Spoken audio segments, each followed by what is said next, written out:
الحمد للہ رب العالمین والصلاة والسلام علی حبیبہ محمد وآلہ وصحبہ اجمعین۔ اعوذ باللہ من الشیطان الرجیم، بسم اللہ الرحمن الرحیم۔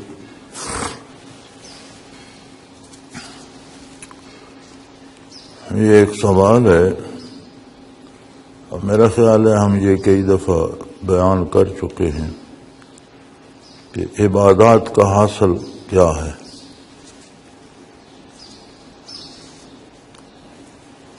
قرآن کریم نے اس کا جو جواب ارشاد فرمایا ہے وہ ہے ان الصلاۃ تنہی عن الفحشاء والمنکر ولذکر اللہ اکبر، کہ عبادات بے حیائی اور برائی سے روکتی ہیں۔ عبادات کا حاصل یہ ہے کہ بندے کا ایک ربط، ایک تعلق بن جاتا ہے اللہ کریم کے ساتھ۔ وہ تعلق ایک کیفیت ہوتی ہے جو اللہ کی نافرمانی سے روکتی ہے اور رضائے الہی کے حصول میں بندہ زندگی بسر کرتا ہے، اور یہی مقصد حیات ہے۔ تعلق کسی سے بھی ہو، اپنے جیسے بندے سے بھی ہو، تو بندہ نہیں چاہتا کہ اسے خفا کرے، ناراض کرے۔ یہ تعلق کی خصوصیت ہوتی ہے۔ اور اللہ کریم سے جب تعلق بن جائے، اور وہ تعلق بڑا عجیب ہے، وہ تعلق ہے خالق اور مخلوق کا۔ اپنے جیسا انسان ہو، اپنے سے بڑا ہو، عہدے میں، منصب میں، دولت میں، وسائل میں، تو لوگ کتنی خوش آمد کرتے ہیں، اسے ناراض نہیں کرنا چاہتے۔ اگر رابطہ یا تعلق استوار ہو جائے اللہ کریم سے، جو خالق ہے، رازق ہے، ہمہ وقت ہر لحظہ بے شمار نعمتیں عطا کر رہا ہے، وجود کے ایک ایک سیل کو، ایک ایک ذرے کو پال رہا ہے، بے شمار خصوصیات عطا فرمائی ہیں، ہاتھ، پاؤں، سماعت، گویائی، بینائی، دماغ، کتنا عظیم خزانہ۔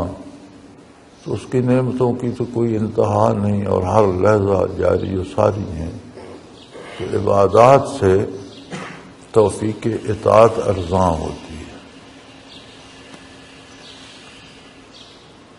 اور اگر کوئی نماز روزہ بھی کرتا ہے، پھر سود کھاتا ہے، جھوٹ بولتا ہے، برائی کرتا ہے، تو اس کا مطلب یہ ہے کہ اس کی عبادات صحیح نہیں ہے، یا طریقے میں کوئی غلطی ہے، یا نیت میں کوئی فطور ہے، یا ارادے میں کہیں کوئی کمی ہے، کہیں نہ کہیں کوئی ایسی کمی ہے کہ آپ ایک دوا بھی کھاتے ہیں اور مرض بھی ٹھیک نہیں ہوتا، دوا بھی ٹھیک ہے، اسی مرض کی دوا ہے، اصلی ہے، حقیقی ہے، تو پھر کہیں کوئی بد پرہیزی ہے یا لینے دینے میں کچھ فرق ہے، تو بندہ اس اپنے کردار سے دیکھ سکتا ہے کہ میری عبادات پر کوئی اجر تعمیر ہو رہا ہے کہ نہیں، کیونکہ آخرت کا مدار کردار پر ہے، اور کردار کی صحت کے لیے اور توفیق کے لیے عبادات ہے۔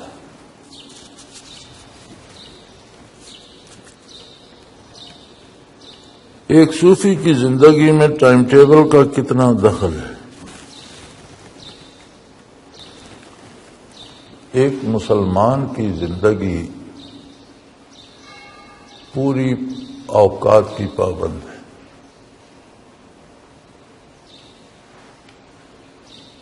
آپ اوقات کو خلط ملط یا ڈسٹرب نہیں کر، یہ نہیں ہو سکتا کہ آپ ظہر کی نماز عصر کے وقت پڑھیں اور عصر کی مغرب کو پڑھیں اور مغرب کی عشاء کو، یہ نہیں ہوتا۔ تو بنیادی طور پر اسلام اسی بات کا درس دیتا ہے کہ ہر کام کا ایک وقت ہے، اور وہ کام اسی وقت میں اچھی طرح ہوتا ہے۔ اگر آپ اوقات یا ٹائم ٹیبل خراب کر دیں گے تو پھر وہ کام صحیح نہیں ہو سکے گا۔ ایک صوفی تو پھر مسلمانوں میں کچھ لوگ صوفی ہیں کچھ نہیں ہیں، ایک مسلمان کی زندگی جو ہے وہ پوری اوقات کی پابند ہے، اس میں ایک ترتیب ہے، اس میں تعلقات میں بھی ترتیب ہے کہ والدین کا حق کیا ہے، اولاد کا حق کیا ہے، بیوی کا حق کیا ہے، بہن بھائیوں کا حق کیا ہے، پڑوسی کا حق کیا ہے، اپنے گاؤں کے لوگوں کا یا شہر کے لوگوں کا حق کیا ہے، قوم کا کیا حق ہے مجھ پر، ملک کا کیا حق ہے، بین الاقوامی طور پر بحیثیت انسان میرے حقوق کیا ہیں۔ یہ ساری ترتیب ہے مسلمان کی ایک زندگی میں، اور اللہ کریم نے بنا دی ہے۔ اس ترتیب کو آپ اگر خلط ملط کریں گے یا خراب کریں تو سارا نظام زندگی ڈسٹرب ہو جاتا ہے۔ تو صوفی ذرا زیادہ کوشش کرتے ہیں اعمال اور کردار میں۔ یہ ان کا سوال ہے، 99% مزاروں، گدی نشینوں، بڑے بڑے صوفیاء کے نام کے ساتھ کلندر کا استعمال ہوتا ہے، کیا یہ کوئی منصب ہے؟ کیونکہ آپ کے یہاں اس منصب کا ذکر نہیں ملتا، ہر دوسری گدی کے پاس یہی منصب کیوں ہے؟ بھئی یہ تو آپ سوال گدی والوں سے کریں کیوں ہے کیوں نہیں ہے۔ ہمارے ہاں کلندر کہتے ہیں جن لوگوں نے یہ خانہ بدوش ہوتے ہیں اور انہوں نے کوئی ریچھ بندر پال رکھے ہوتے ہیں اور ان کے تماشے کر کے روزی کماتے ہیں، خیرات مانگتے ہیں لوگوں سے، انہیں کلندر کہتے ہیں۔ تو تصوف میں جہاں تک اللہ کریم نے مجھے علم دیا ہے، میری معلومات ہیں، کلندر نام کا کوئی منصب ہے ہی نہیں۔ تو ویسے کسی بزرگ کا نام کسی نے کلندر رکھ دیا ہو تو اس کے نام کے ساتھ لگ گیا ہو تو یہ بھی ہو سکتا ہے، کوئی ایسی بات نہیں، کیونکہ لوگ عموماً ایسے لوگوں کو جو دنیا سے لا تعلقی کرتے تھے انہیں کلندر کہہ دیتے تھے، تو کسی نے کہہ دیا ہوگا۔ لیکن صوفی اللہ کا بہترین بندہ ہوتا ہے، اگر دنیا کو چھوڑ دیا جائے تو دین بھی نہیں بچتا، کیونکہ دین کیا ہے؟ دین یہ ہے کہ دنیا کو اللہ کے حکم کے مطابق بسر کیا جائے۔ تو اگر دنیا کو چھوڑ دیں گے تو دین کہاں بچے گا؟ پھر دین رہ کیا جائے گا؟ آپ نے کمانا بھی نہیں ہے، آپ نے حلال حرام بھی نہیں دیکھنا، آپ نے کسی سے تعلق بھی نہیں ہے، کسی کی ذمہ داری بھی نہیں ہے، نہ بیوی بچوں کی، نہ والدین کی، نہ بھائیوں بہنوں کی، یا نہ ملک کی، نہ قوم، کوئی ذمہ داری آپ کی نہیں ہے، تو پھر آپ عمل کیا کریں؟ عمل نہیں ہوگا تو پھر منصب کیسے اور تصوف کون سا؟ تو ایسے لوگوں کو جو یکسو ہو جاتے تھے بعض اوقات کلندر کہہ دیتے تھے، لیکن کوئی کلندر نہ منصب ہے نہ کسی مراقبے کا نام ہے۔ اور عمومی زبان میں ان خانہ بدوشوں کو کلندر کہتے ہیں جو ریچھ بندر رکھتے ہیں اور ان کے تماشے دکھاتے ہیں۔ ہمارے ہاں ہمارے علاقے کی جو عمومی زبان ہے اس میں کہتے ہیں، باہر کا مجھے پتہ نہیں۔ تو ہر گدی کے پاس کلندر ہے، اب ہمارے پاس کلندر نہیں، ہمارے پاس تو گدی بھی کوئی نہیں، ہم تو عام کرسی پر اور عام چارپائی پر ہی بیٹھتے ہیں، کوئی خاص گدی بھی ہمارے پاس تو کوئی نہیں۔ یہ گدیوں کا تصور ہی جو ہے بنیادی طور پر یہی غلط ہے، کوئی گدی ودی نہیں ہوتی۔ اسلام تمام مسلمانوں کے لیے ہے اور سب کے لیے برابر ہے، اور جتنا اللہ کسی کو توفیق عمل دے اور اس کا عمل قبول فرمائے، تو یہ گدی ودی کا تصور جو ہے یہ محض دنیا داری اور پیسے کمانے کا اور لوگوں کو دھوکہ دینے کا ہے۔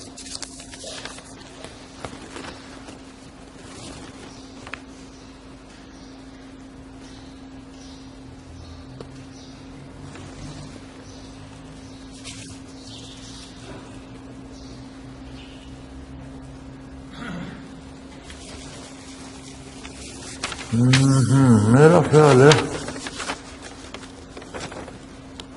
پہلے یہ کر رہے تھے، سوال یہ مزیدار ہے۔ قرآن کریم کی آیت لا یمسہ الا المطہرون، اکثر قرآن پاک کی جلد پر بھی لکھا ہوتا ہے، مولوی صاحبان اس کی تشریح میں کہتے ہیں قرآن کو پاک اور بابوضو ہو کر چھونا چاہیے۔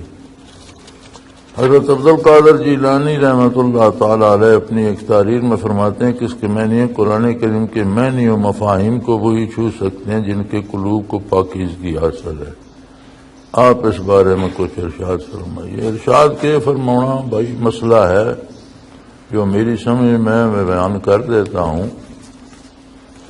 قرآن کریم کی یہ آیت کریمہ عظمت قرآن کے بارے ہے، اور یہ آیت آئی ہے اس سلسلے میں جو نزول قرآن ہے،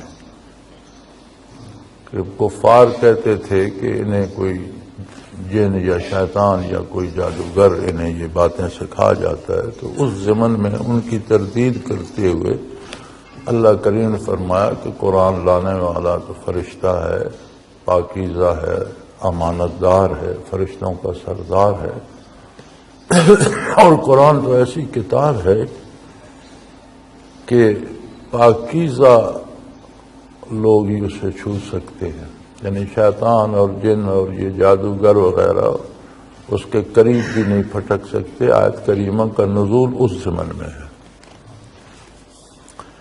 آگے اس پر علماء نے جو مسئلہ اخذ کیا ہے وہ یہ ہے کہ قرآن کریم کو طہارت کی حالت میں چھوا جائے، پڑھا جائے۔ متقدمین کے وضاحتیں جو ملتی ہیں، اکثر کتابیں بنیادی طور پر عربی میں ہیں، تو ان میں لفظ طہارت ہی آیا ہے، استعمال کیا گیا۔ لیکن طہارت کیا ہے اس کا جب ہم معنی کرتے ہیں اردو میں، تو اکثر حضرات نے اسے وضو قرار دیا ہے کہ باوضو ہو کر ہی پڑھے۔ لیکن ایک دوسری جگہ جب مسجد زرار بنی اور نبی کریم صلی اللہ علیہ وسلم کو اسے ڈھا دینے کا، جلا دینے کا حکم ہوا اور وہ جلا دی گئی، تو فرمایا گیا کہ آپ اس مسجد میں قیام کیا کریں جسے اللہ کے نیک بندوں نے بنایا۔ مسجد قباء کے بارے اس کی فضیلت آئی، اور اہل قباء کے بارے اللہ کریم نے فرمایا کہ وہ لوگ ہمیشہ پاک رہتے ہیں، واللہ یحب المتطہرین، اللہ طہارت میں رہنے والوں سے محبت کرتے ہیں۔ تو نبی صلی اللہ علیہ وآلہ وسلم نے ان احباب سے پوچھا کہ اللہ کریم نے تمہیں متطہرین کہا ہے، تم کرتے کیا ہو؟ یعنی سارے مسلمان طہارت کرتے ہیں، وضو کرتے ہیں، نماز پڑھتے ہیں، تم خاص کام کیا کرتے ہو کہ تمہیں اللہ نے متطہرین کہا ہے؟ تو انہوں نے عرض کی یا رسول اللہ، ہم جب بھی رفع حاجت کرتے ہیں تو پانی سے استنجا کرتے ہیں، صفائی کرتے ہیں، کیونکہ ویسے استنجا ڈھیلوں سے بھی ہو جاتا ہے۔ استنجے کا مقصد ہے کہ جلد پر کوئی غلاظت نہ لگی رہے یا کوئی بعد میں نہ نکلے، سے خشک کر دیا جائے، جلد صاف کر دی جائے، طہارت ہو گئی۔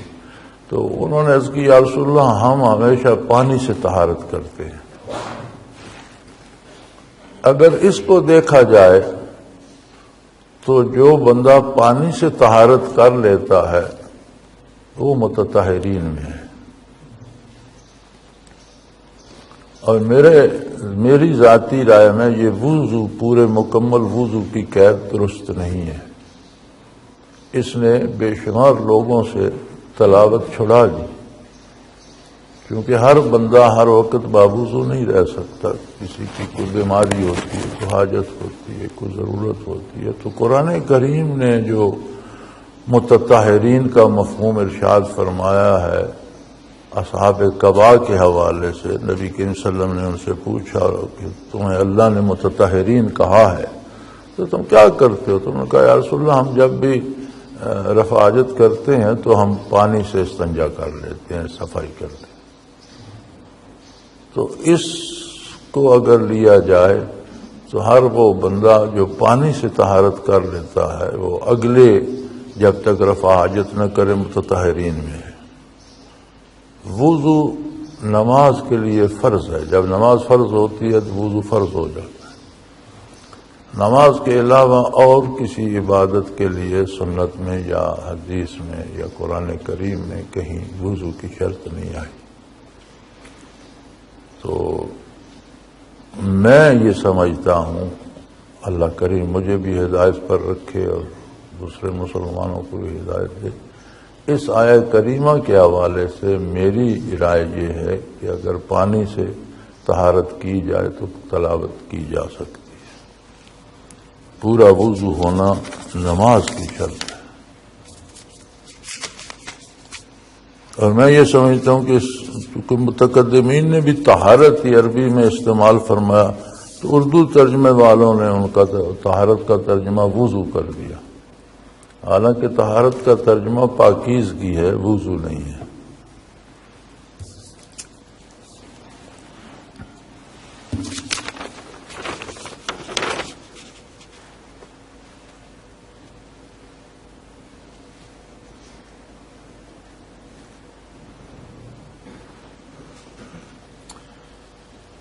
کنوز دل میں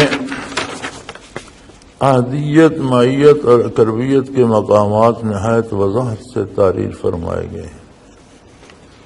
مجھے ان مقامات کی عمارتیں کافی حد تک دکھائی دیتی ہیں، الحمدللہ۔ میرا سوال یہ ہے کہ دوران مراقبہ ہمیں خود کو کہاں کھڑا ہوا محسوس کرنا چاہیے، بلڈنگ کے اندر یا باہر یا دروازے پر؟ اچھا سوال ہے۔ اللہ کریم ہر ذاکر کو یا مشاہدے کی قوت دے دیتے ہیں یا وجدان دے دیتے ہیں۔ کشف اور وجدان دو مترادفات میں سے ہیں۔ کشف یہ ہوتا ہے کہ اسے کچھ نظر آنے لگ جاتا ہے، وجدان یہ ہوتا ہے کہ نظر نہ بھی آئے تو وہ محسوس کرتا ہے کہ میرے سامنے کچھ ہے۔ یہ جو وجدان ہے یہ کشف سے زیادہ مضبوط ہوتا ہے اور اس میں غلطی لگنے کا امکان کم ہوتا ہے۔ جب ہم مراقبہ کرتے ہیں تو ہمارا مقصد سیر سپاٹا یا عمارتیں گھومنا دیکھنا نہیں ہوتا، مقصد ہوتا ہے کہ وہاں جو انوارات و برکات آ رہے ہیں دل انہیں جذب کرے اور وہ کیفیات دل میں در آئے۔ لہذا طالب کو چاہیے کہ اللہ اسے مشاہدہ دے یا وجدان دے تو جس مراقبے پر پہنچے وہاں جا کر کھڑا ہو جائے، اس کے سامنے کھڑا ہو جائے اور ان انوارات اور کیفیات کو دل میں اتارنے کی کوشش کرے۔ اس منزل کے جو وہاں عمارت نظر آتی ہے یا کچھ نظر آتا ہے اس کے سیر سپاٹے میں لگ گیا تو وقت ضائع ہوگا۔ مقصد اس عمارت کو دیکھنا یا اس کے اندر دیکھنا یا اس میں گھومنا پھرنا نہیں ہے، مقصد یہ ہے کہ اس مقام پر کھڑے ہو کر جس طرح کے انوارات اس پر آ رہے ہیں انہیں اپنا حال بنائے اور اپنے دل میں اتارے اور انہیں جذب کرے۔ تو لہذا ان انوارات میں آگے بہت کچھ ہوتا ہے، اللہ کریم کی حکمتیں ہیں اور تہ در تہ بات چلی جاتی ہے، لیکن یہ ان لوگوں کا کام ہے جنہیں اللہ کسی خاص منصب پہ پہنچا دیتا ہے۔ پھر ان میں بھی وہ لوگ جو آگے یہ کام کرتے ہیں جنہیں شیخ ہونے کا رتبہ اللہ کریم دے دیتا ہے، شاید ان کا ہو، لیکن ہمیں بحیثیت طالب اس جگہ پر کھڑے ہو کر متوجہ اللہ ہی رہنا چاہیے پوری طرح، اور اس خاص مقام پر خاص کیفیات ہوتی ہیں اور خاص قسم کے انوارات ہوتے ہیں، ان کو جذب کرنے کی اور دل میں اتارنے کی کوشش کرنی چاہیے، اس صحیح میں لگا رہنا چاہیے۔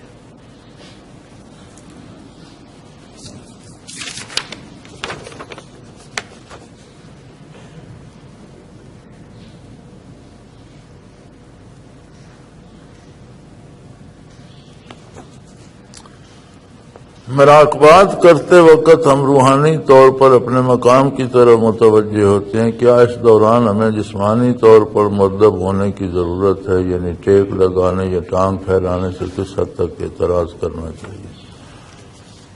مراقبات کوئی نماز کی طرح جسمانی عبادت نہیں ہے. اب نماز میں متوجہ اللہ رہنا بھی ضروری ہے، اور جسمانی طور پر بھی قیام، رکوع، ہاتھ باندھنا، یہ سارا ضروری ہے. مراقبات اس طرح کی عبادت نہیں. مراقبات کا مقصد یہ ہے کہ جہاں تک آپ کو رسائی ہے وہاں تک کی برکات، کیفیات، انوارات کو سمیٹیں. تو مراقبات میں تو ضروری یہ ہے کہ جسم کا خیال ہی نہ رہے، پوری توجہ اپنے مراقبے کی طرف. تو اس میں کوئی شرط نہیں کہ ہاتھ باندھ کر بیٹھے یا عطیات باندھ کر بیٹھے یا کسی طرح، جس طرح آرام سے بیٹھ سکتا ہے اس طرح بیٹھ جائے.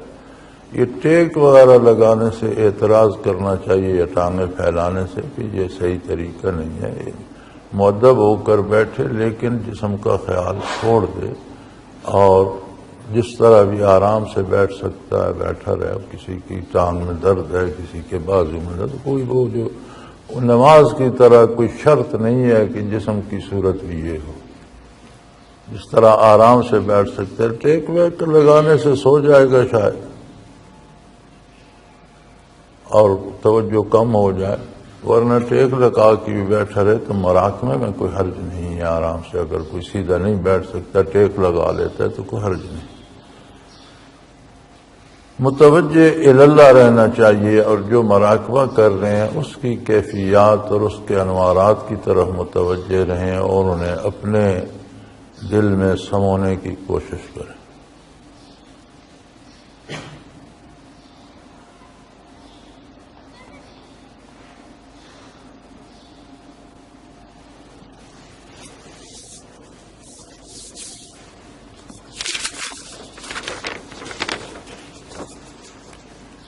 جب روح کی غذا اور دوا ہے تو یقیناً اس کی ضروریات بھی ہوں گی.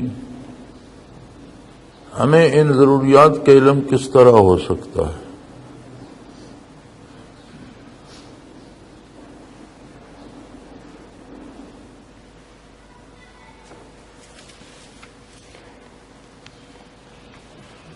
مشکل سوال ہے.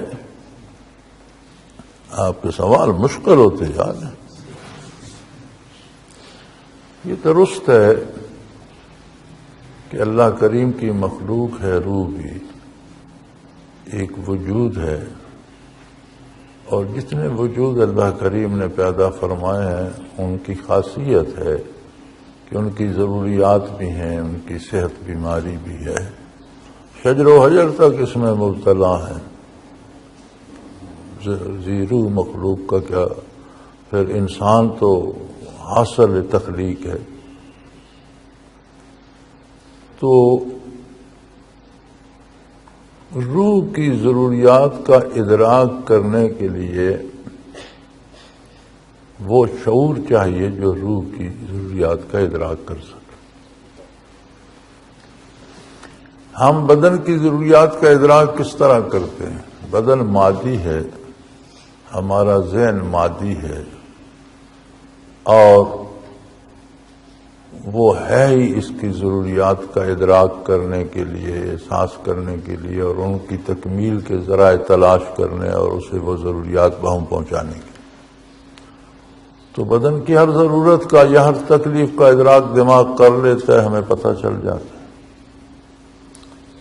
روح کا بنیادی تعلق لطیفہ ربانی سے، قلب سے ہے. اگر کسی کا دماغ خراب ہو تو کیا اسے اپنی ضروریات کا پتہ چلتا ہے؟ کچھ نہیں ہوتا اسے، نہ کھانے پینے میں، نہ لباس میں، نہ بات کرنے میں. کہتے ہیں پاگل ہے. روح کے معاملے میں اگر لطیفہ قلب زندہ نہ ہو، اس میں حیات نہ ہو، تو اسے روح کا ادراک نہیں ہوتا.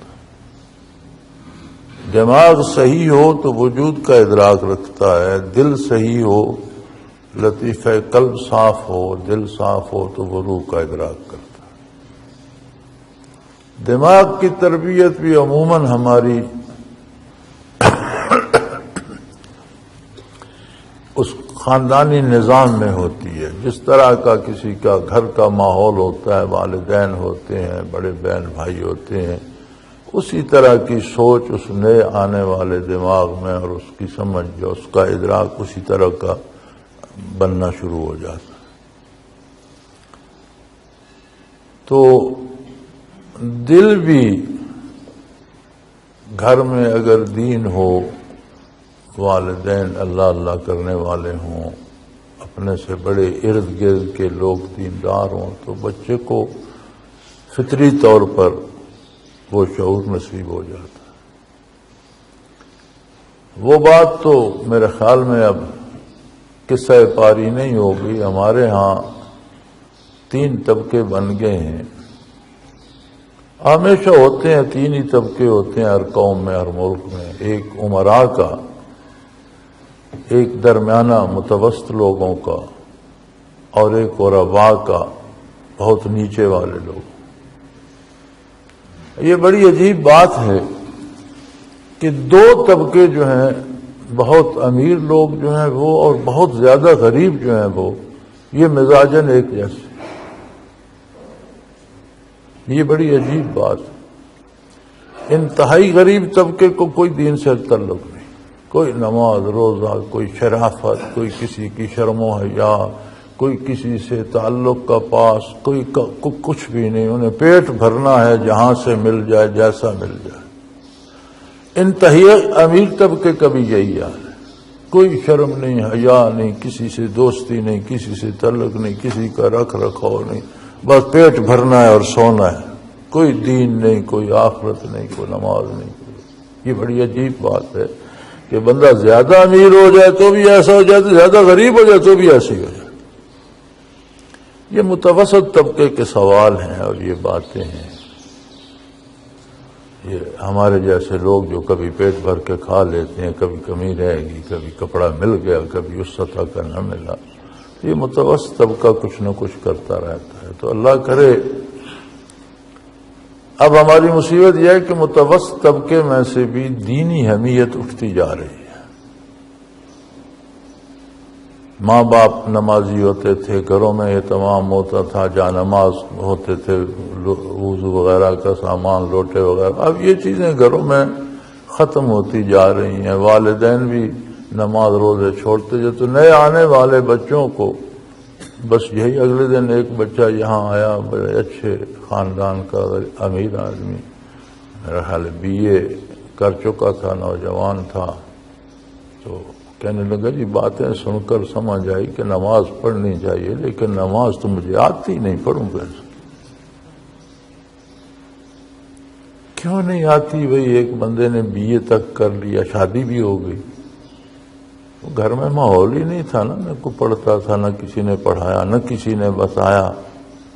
چلو مائیں دادیاں ان پڑھ ہوتی تھیں تو غلط صحیح، لیکن نماز یاد تو کرا دیتی تھی، زیر زبر کی غلطی ہو جائے ہوتی رہے. لیکن اب وہ نہ مائیں رہیں نہ دادیاں نہیں. مائیں دادیاں بھی میک اپ کرنے میں لگی ہوئی ہیں اور والدین بھی نماز، بزرگ بھی کوئی نہیں. بچے کہاں سے سیکھیں گے؟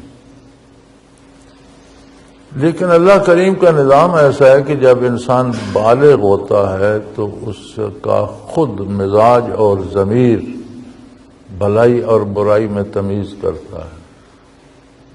ہو سکتا ہے ایک مزدور کا بیٹا مزدوری چھوڑ کر کوئی اور پیشہ، اچھا پیشہ اختیار کر لے، استاد بن جائے، سیاستدان بن جائے، حکمران بن جائے. ہو سکتا ہے. یہ بھی ہو سکتا ہے کہ ایک فرقے کا بیٹا جب جوان ہو تو وہ غور کرے، تو وہ دیکھے کہ یہ صحیح ہے یا غلط ہے، یہ کیا کہہ رہے ہیں. جس طرح دنیا میں تبدیلی ہو جاتی ہے، مزدور کا بیٹا حکمران بن جاتا ہے، اسی طرح بے دین گھروں میں پیدا ہونے والے بھی جب انہیں اللہ شعور دیتا ہے تو دین اختیار کر لیتے ہیں. تو اگر اس طرف اللہ توفیق دے، توجہ ہو جائے، تو کردار سے پتہ چلتا ہے کہ روح بیمار ہے یا صحت مند ہے یا اسے کیا چاہیے. اگر روح کی گرفت ہوگی آپ کے قلب پر تو آپ کا کردار بہترین ہوگا. آپ اللہ سب سے پہلے اللہ وحدہ لا شریک پر ایمان لائیں گے، اللہ کے انبیاء پر، رسل پر، حضور نبی کریم پر، اللہ کی کتاب پر، آخرت پر. یہ یقین ہوگا، اور یہ یقین اتنا مستحکم ہوگا کہ آپ کے کردار کو اس کے مطابق ڈھال دیں. اور اگر اس طرف توجہ ہی نہیں ہوگی تو روح صرف بیمار نہیں ہوتی، روح مر بھی جاتی ہے. جیسے قرآن کریم نے فرمایا کہ آپ مردوں کو نہیں سنا سکتے، تو اس سے مراد یہ نہیں ہے کہ قبرستان والے مردے مراد ہیں، اور نہ کبھی قبرستان میں جا کر نبی کریم واعظ فرماتے تھے کہ قبرستان میں جا کر تقریر کر رہے ہوں اور اللہ کریم نے فرمایا آپ مردوں کو نہیں سنا سکتے. یہ وہ انسان مراد ہیں جن کی روحیں مر چکی ہیں. وہ ایک عربی شاعر نے کہا تھا، خوبصورت مصرع ہے اس کا، کہ وَأَجْسَامُهُمْ قَبْلَ الْقُبُورِ قُبُورُ، کہ ان کے جو جسم ہیں قبر میں جانے سے پہلے یہ روحوں کی قبریں بن چکے ہیں، یہ چلتی پھرتی قبریں ہیں. اجسامہم قبل القبور قبور، قبر میں جانے سے پہلے ان کے جسم قبریں بن چکے ہیں. تو یہی قرآن کریم نے بعض لوگوں کے بارے نبی کریم صلی اللہ علیہ وسلم کو اطلاع فرمائی کہ جن سے آپ محنت کر رہے ہیں ان کی روحیں مر چکی ہیں، انہیں کچھ فائدہ نہیں ہوگا. تو روح صرف بھوک پیاس یا بیماری نہیں، روح مر بھی جاتی ہے، اور جس کی روح مر جاتی ہے اسے پھر ایمان نصیب نہیں ہوتا، ہمیشہ کے لیے کفر کی وادی میں چلا جاتا ہے. تو روح کی ضروریات کا علم اپنے کردار سے ہوتا ہے. جب کردار صحیح نہیں ہے تو اس کا مطلب ہے کہ محض نفس غالب ہے، روح کمزور ہے.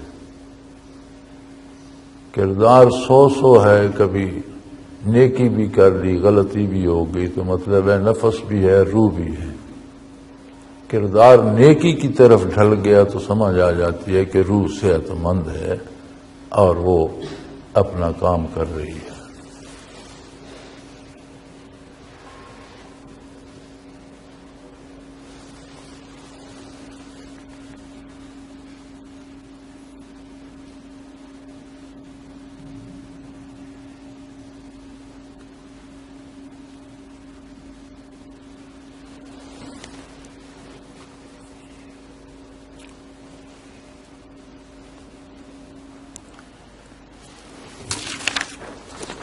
ایک اور کر لیں گے، 3 باقی ہیں، ایک کرتے ہیں.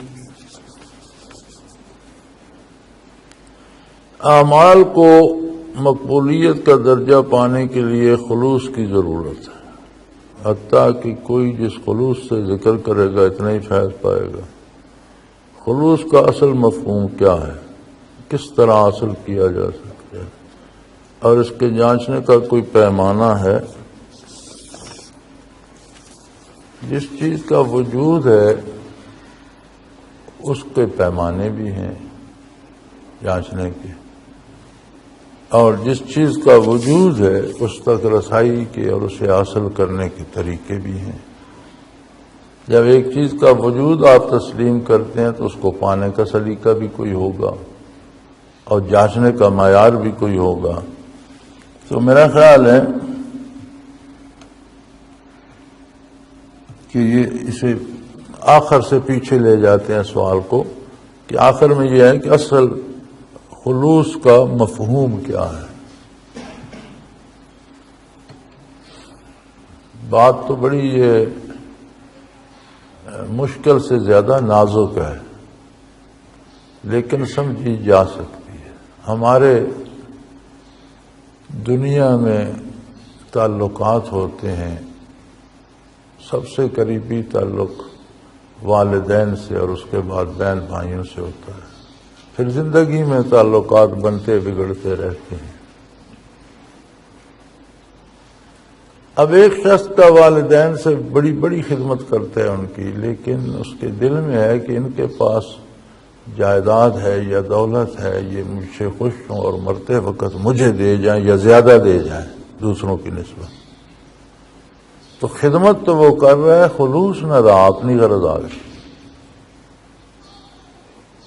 ایک دوسرا خدمت کرتا ہے، والدین اس سے خوش رہیں یا ناراض بھی ہوتے رہیں، وہ خدمت کرتا رہتا ہے، محسوس نہیں کرتا، یہ توقع نہیں رکھتا کہ ان کے پاس جو کچھ ہے وہ مجھے دے جائے، نہیں، اسے صرف ایک بات ہوتی ہے کہ اللہ نے ان کی خدمت کا حکم دیا ہے، میرے والدین ہیں، ان کا حق ہے مجھ پر، میں ان کی خدمت کروں گا، میرا اللہ بھی مجھ سے راضی ہوگا۔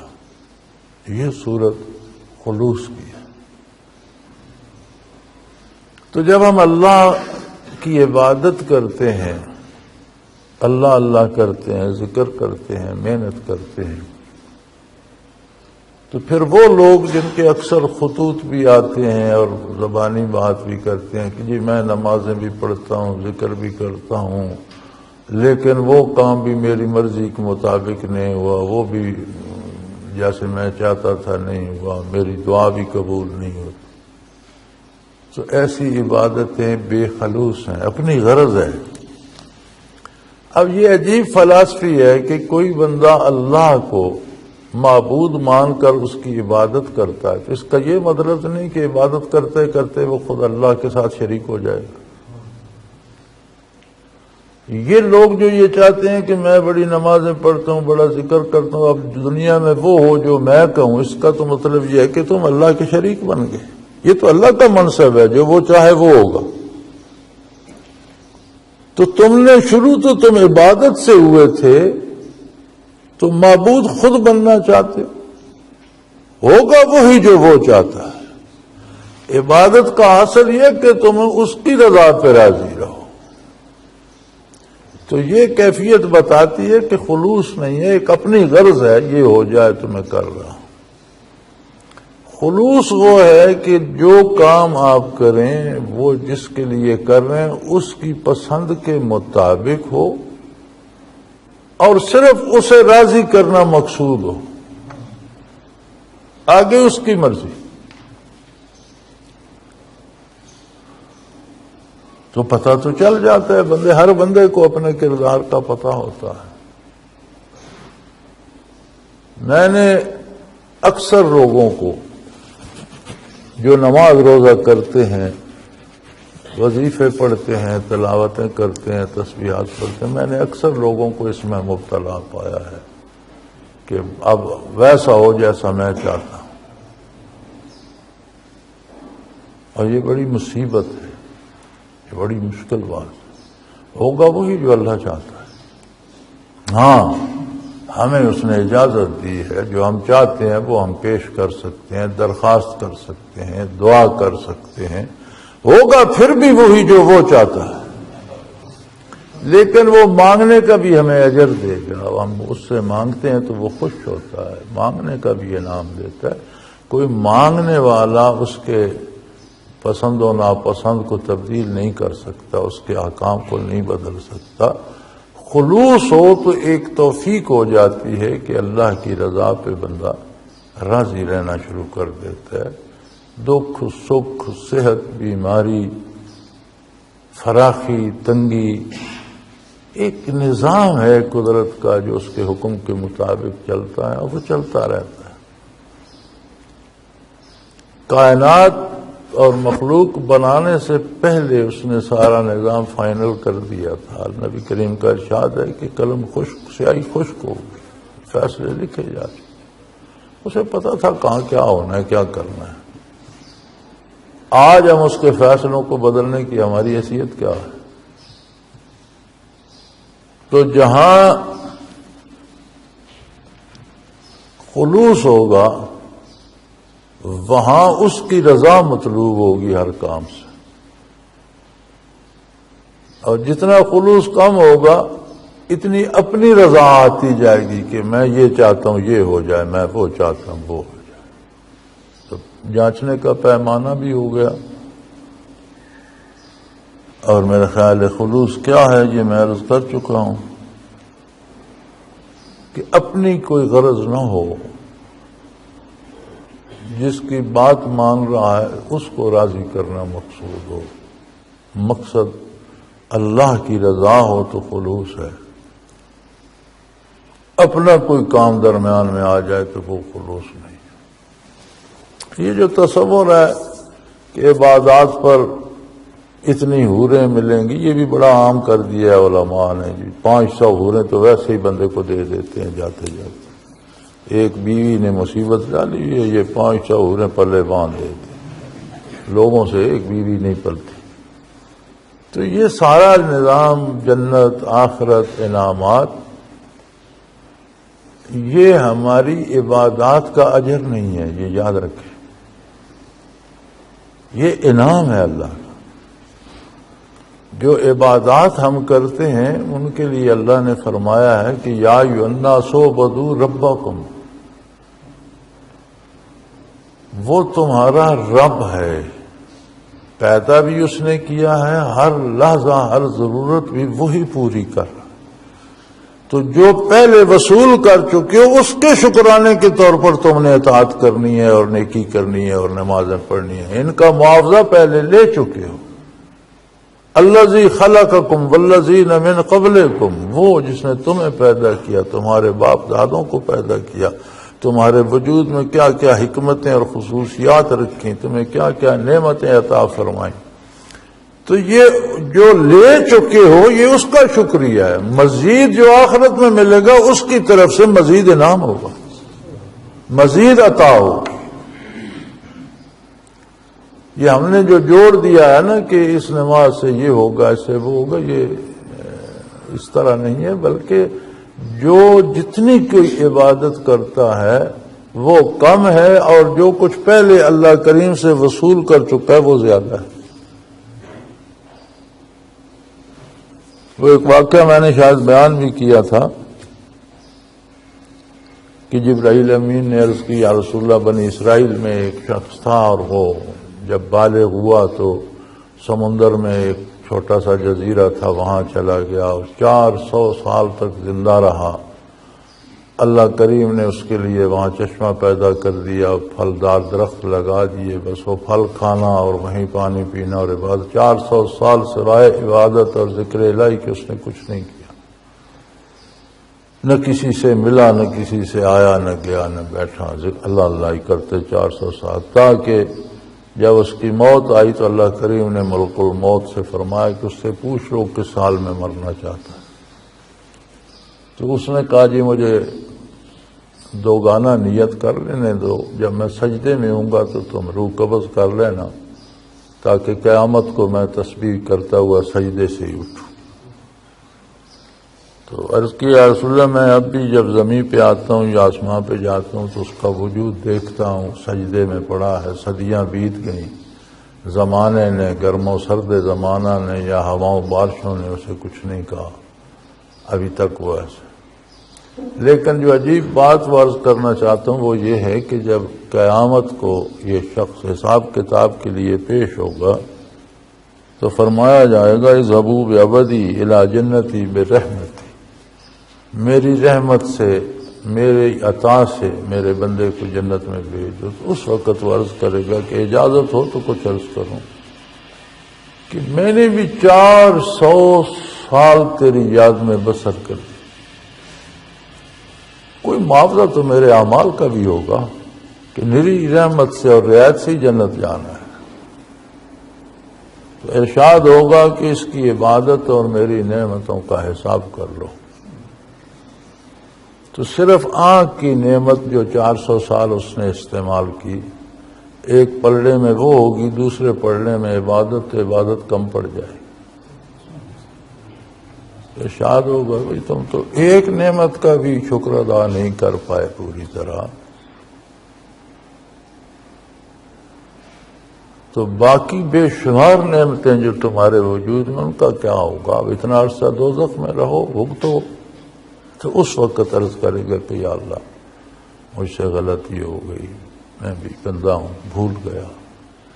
بولا ٹھیک ہے، معافی مانگتے ہو، رحمت چاہتے ہو تو اسے جنت میں دے دو، حساب کتاب چاہتا ہے تو اسے پورا کرو۔ اور خود حضور نبی کریم صلی اللہ علیہ وسلم کا ارشاد عالی کہ آپ نے فرمایا کہ کوئی بندہ اللہ کی رحمت کے علاوہ جنت میں نہیں جائے گا۔ جس پر رحم فرمایا گیا۔ تو حضرت عائشہ صدیقہ رضی اللہ تعالی عنہا نے عرض کی یا رسول اللہ آپ بھی؟ فرمایا میں بھی۔ تو انہوں نے عرض کی یا رسول اللہ آپ تو شفیع المذنبین ہیں، آپ کی سفارش سے تو گناہگاروں کی بخشش ہوگی۔ تو آپ نے فرمایا تو کیا یہ رحمت الہی نہیں ہے مجھے؟ یہ بھی تو اللہ کی رحمت ہے نا، یہ عظمت جو اس نے مجھے نصیب فرمائی تھی اسی کی رحمت ہے۔ تو بھائی ہم کون اور ہماری نمازیں کیا کہ ان پر انعامات مقرر ہوں گے اور اس پر عہریں تقسیم ہوں گی اور اس پر یہ ہوگا اور وہ ہوگا اور مال بنے، یہ سب اس کی عطا ہے۔ ہمارا کردار جو ہم یہاں محنت کر رہے ہیں یہ بڑی بات ہے کہ جو کچھ ہم لے چکے ہیں اس کا شکر ادا کریں،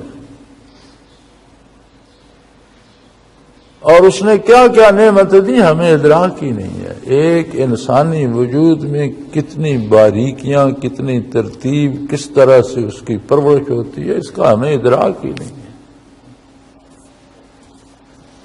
کہتے ہیں دنیا بڑی ترقی کر گئی، سائنس بڑی ترقی کر گئی، انسانی دماغ بڑا۔ تو میں ایک سائنسدان کا پڑھ رہا تھا پچھلے دنوں، وہ کہہ رہا تھا کہ انسانی دماغ کو اگر ہم بڑی بڑھ ماریں اور بہت زیادہ اضافہ کر کے بات کریں کہ ہم نے یہ کر لیا ہے، تو ہو سکتا ہے ہم نے 10% انسانی دماغ استعمال کر لیا، ابھی 90% باقی ہے۔ اب جانے اللہ کہ پیچھے کون لوگ آنے والے ہیں یا قیامت تک کتنی قومیں آئیں گی اور اس باقی کو کون استعمال کرے گا، اس دنیا پہ کیا کیا تماشے ہوں گے کہ 10% سے اگر یہ حال ہے تو 50، 60، 70 یا 100% استعمال ہوگا تو دنیا پہ کیا کیا عجائبات ظہور پذیر ہوں گے، یہ صرف اللہ جانتا ہے۔ تو عبادات جو نعمتیں ہم لے چکے ہیں یہ اس کا شکر ہے، اور آخرت اس کا انعام ہے، جتنا چاہے جسے چاہے عطا کر۔ اب ایک حصہ سوال کا رہ گیا کہ خلوص حاصل کس طرح کیا جا سکتا ہے۔ بڑی عجیب بات ہے، علماء اسلام نے اور اللہ کے نیک بندوں نے اس موضوع پہ بات کی ہے۔ فرماتے ہیں کہ ہر عبادت کا مدار خلوص پر ہے۔ آپ کلمہ پڑھتے ہیں خلوص نہیں ہے تو مقبول نہیں ہے، آپ نماز پڑھتے ہیں خلوص نہیں ہے تو اس کا کوئی فائدہ نہیں ہے، روزہ رکھتے ہیں، عبادت کرتے ہیں، خلوص چاہیے۔ تو فرماتے ہیں ایک ذریعہ ایسا ہے کہ آپ اللہ کا ذکر شروع کر دیں۔ آپ خلوص کے بغیر بھی کریں تو اللہ کے نام میں وہ برکت ہے کہ آپ کرتے رہیں گے تو یہ خلوص پیدا کر لیں۔ مولانا تھانوی رحمۃ اللہ علیہ نے تو یہاں مثال بھی دی ہے کہ اس کی مثال ہے جیسے آپ میلے کپڑے کو صابن لگاتے ہیں، بے توجہی سے لگائیں تو میل ضرور کاٹے گا، توجہ سے لگائیں گے صابن تھوڑا گھسے گا، میل زیادہ کٹے گی، کپڑا جلدی صاف ہو جائے گا۔ بغیر خلوص کے لگائیں گے، ٹوٹل پورا کریں گے تو بھی میل ضرور کاٹے گا، چونکہ صحابہ نے فرماتے ہیں اللہ کا نام دل کے لیے وہی خصوصیت رکھتا ہے۔ جب آپ قلب سے ذکر کرتے ہیں، قلب ذاکر ہوتا ہے تو خلوص پیدا کر دیتا ہے۔ اگر آپ محض رواجن ساتھ بیٹھ جائیں، ایک حدیث شریف ہی ملتی ہے نا، حضور نبی کریم صلی اللہ علیہ وسلم کا ارشاد ہے کہ اللہ کریم نے کچھ ایسے فرشتے پیدا فرمائے ہیں جو ذکر کی تلاش میں رہتے ہیں، یہی ان کی غذا ہے، یہی مقصد حیات۔ تو پھر کہیں جہاں اللہ کا ذکر ہو رہا ہو کوئی ایک پالے تو پھر دوسروں کو بلاتا ہے کہ آ جاؤ یہاں ذکر ہو رہا ہے۔ تو حضور نے فرمایا کہ وہ گھیرا بنا لیتے ہیں، جو آتا جاتا ہے کھڑا ہو، پھر پیچھے جو آتا ہے وہ اگلے کے سر سے اوپر سے دیکھ رہا تو اس کے پیچھے تو حضور فرماتے ہیں کہ زیادہ لمبا ذکر ہو جائے تو بعض اوقات آسمان تک یہ چلے جاتے ہیں ایک دوسرے سے اوپر سے دیکھنے کے لیے۔ تو جب ذکر ختم ہوتا ہے تو واپس آسمانوں پہ جاتے ہیں تو اللہ کریم ان سے پوچھتے ہیں کہ کیا دیکھا تم نے؟ کہاں گے یا اللہ تیرا ذکر ہو رہا تھا اور تیرے بندے تیرا نام لے رہے تھے اور ہم وہاں تیری رحمت کے نزول میں کھڑے رہے اور رحمت کی بارش برستی رہی. تو ارشاد ہوتا ہے کہ تم گواہ رہو میں نے ان سب کو بخش دیا.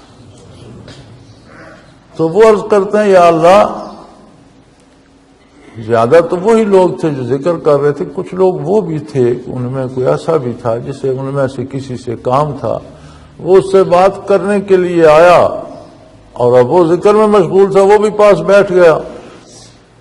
بیٹھا تو انتظار میں ہے کہ فارغ ہو تو بات کروں، تو فرمایا کہ اسے بھی بخش دیا. اور وہاں الفاظ ملتے ہیں ہم قوم لا یشکا جلیسہم، یہ ایسے لوگ ہیں کہ ان کے پاس بیٹھنے والا بھی بدبخت نہیں رہتا.